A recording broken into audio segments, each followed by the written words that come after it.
कल HMPV virus की अगर हम लोग बात करें तो भारत में तकरीबन 3 केसेस सामने आए थे, 2 कर्नाटका से, 1 गुजरात से। तो क्या आपको लगता है इसका असर भी कल की मार्केट पर पड़ा था और उसके अलावा क्या-क्या ऐसे फैक्टर्स रहे थे जिनकी वजह से जो मार्केट है कल उसमें गिरावट देखने को मिली थी? बिल्कुल, बहुत इम्पोर्टेंट बात आपने यहाँ पर छेड़ी है, क्योंकि देखिए जिस तरीके से कोरोना वायरस जब फैला था और उसके बाद जो हाल हमने मार्केट का उस समय देखा था, बाद में हालांकि मार्केट सुधरता हुआ नजर आया था, लेकिन कहीं ना कहीं से जो एक कोरोना पेंडेमिक है वो एक पैनिक क्रिएट कर गया था। और इस समय बिल्कुल। अगर जो एचएमपीवी वायरस को अगर देखते हैं तो जो चाइना के, चूंकि चाइना से बहुत ज्यादा कुछ न्यूज बाहर नहीं आ पाती है, और जब आती है तो वो वर्स्ट सिचुएशन में आती है, तो कहीं ना कहीं से ये एक पैनिक तो यहाँ पर है ही है। तो पहला रीजन तो यही है, क्योंकि वायरस की चर्चा बहुत दिनों से हो रही थी और कल जब इसके केसेस देखने को मिले तो उसके बाद एक पैनिक सिचुएशन मार्केट ने भी फील किया। और मुझे ऐसा लगता है कि मार्केट सब जानता है, जिसकी वजह से आपको एक गिरावट का ट्रेंड देखने को मिला। लेकिन सिर्फ यही एक वजह नहीं है, अगर दूसरी वजह की तरफ जाएं तो जब ट्रंप की जो सरकार बनी है उसकी भारत की जो वीजा की पॉलिसी है उसको लेकर के रिवीजन देखने को मिल सकता है, टाइटनिंग देखने को मिल सकता है। जो भारत से इंपोर्ट होते हैं उनको लेकर के उनकी पॉलिसी वहां पर थोड़ी सी चेंज होती हुई नजर आ सकती है, तो एक उसका इम्पैक्ट है। तीसरे पॉइंट की अगर बात करें तो जो इस समय इन्फ्लेशन को लेकर या इंटरेस्ट रेट को लेकर के अनसर्टेनिटी मार्केट में क्रिएट है, वो भी एक बहुत इंपॉर्टेंट फैक्टर है, जिसकी वजह से मार्केट ऊपरी लेवल से बार बार करेक्ट होता हुआ नजर आ रहा है। बिल्कुल। और कहीं ना कहीं से वो इम्पैक्ट अब जब इस तरीके की कोई न्यूज होती है। और चौथे रीजन की बात करें तो जो जियो पॉलिटिकल टेंशन है भावना जी, वो कोई बहुत कम होता हुआ नजर नहीं आ रहा, बहुत दिनों से चल रहा है और अब एक्सट्रीम की तरफ बढ़ता जा रहा है। तो मुझे लगता है ये 4 ऐसे रीजन हैं जिसकी वजह से मार्केट में गिरावट का ट्रेंड ट्रिगर हुआ और अभी भी वो कॉन्फिडेंस यहाँ पर दिखाई नहीं दे रहा। बिल्कुल, तो कल की मार्केट में तो हमें एक तरीके से ब्लड बाथ देखने को मिला था, मार्केट टूटकर कारोबार कर रही थी। हालाँकि आज थोड़ी-सी रिकवरी देखने को मिल रही है। तो रवि जी, आज की जो ये रिकवरी है, आप इसको कितना टिकाऊ मानते हैं? देखिए, हम लोग छोटे में एक सिंपल सी बाउंस थ्योरी के बारे में पढ़ते हैं, आपने भी स्कूल में पढ़ा होगा।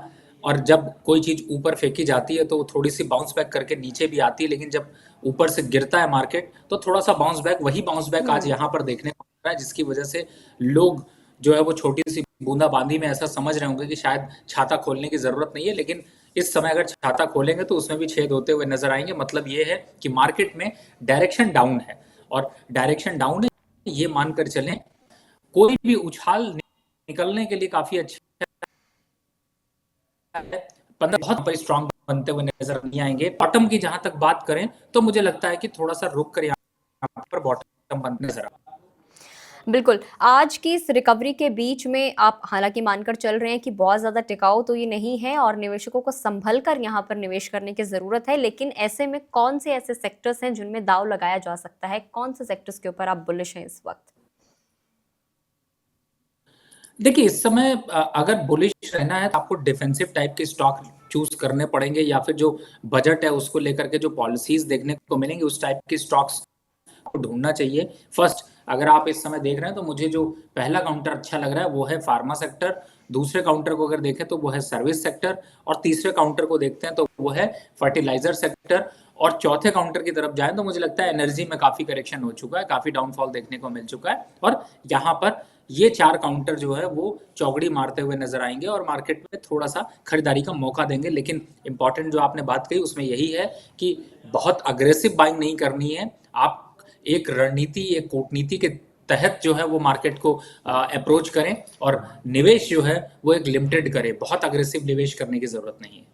बिल्कुल। सर, क्या इस वायरस की वजह से हमें अपकमिंग डेज़ में मार्केट और भी ज़्यादा गिरती हुई दिखाई दे सकती है? क्योंकि कल जिस तरीके से 3 मामले सामने आए थे, मार्केट ने रिएक्ट किया था, ऑल्दो और भी बहुत सारे रीज़न्स थे। क्या अब आगे भी ऐसा हो सकता है कि जिस तरीके से अगर हम नहीं चाहते कि ऐसा हो, लेकिन अनफॉर्च्युनेटली अगर 1-2 केसेज़ और सामने आते हैं, तो मार्केट आपको लगता है कि और ज़्यादा रिएक्ट करता हुआ दिखाई देगा और एक डाउनफॉल इसमें आ सकता है?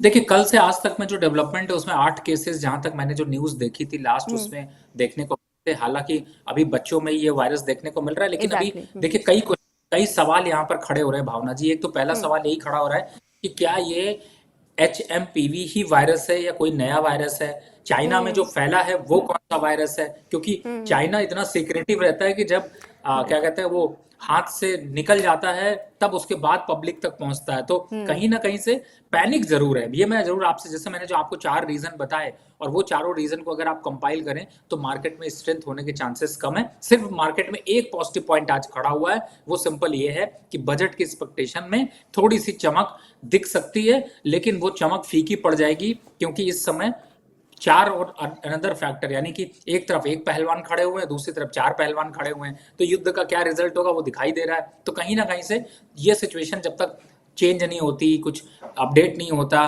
कुछ पॉजिटिव मार्केट के लिए बूस्ट नहीं मिलता, तब तक ऐसी ही रहेगी। बिल्कुल सर, तो इस हफ्ते में बाजार के क्या मेन ट्रिगर्स आप देख पा रहे हैं और किस स्ट्रैटेजी के साथ निवेशकों को आगे बढ़ना चाहिए? देखिए, out of the money call और पुट, पहली बात है सेल करके चलना चाहिए, टाइम वैल्यू यहाँ पर लेनी चाहिए, स्टॉक स्पेसिफिक अप्रोच रखें, जो मैंने 4 सेक्टर बताया उनमें फोकस करना चाहिए।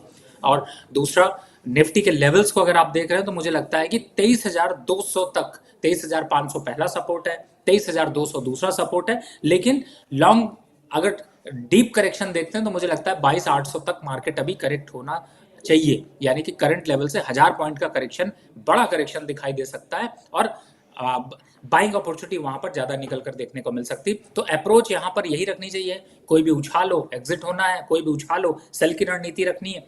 वायदा बाजार की तरफ जो है वो सेल की रणनीति ज्यादा देखने को मिल सकती है।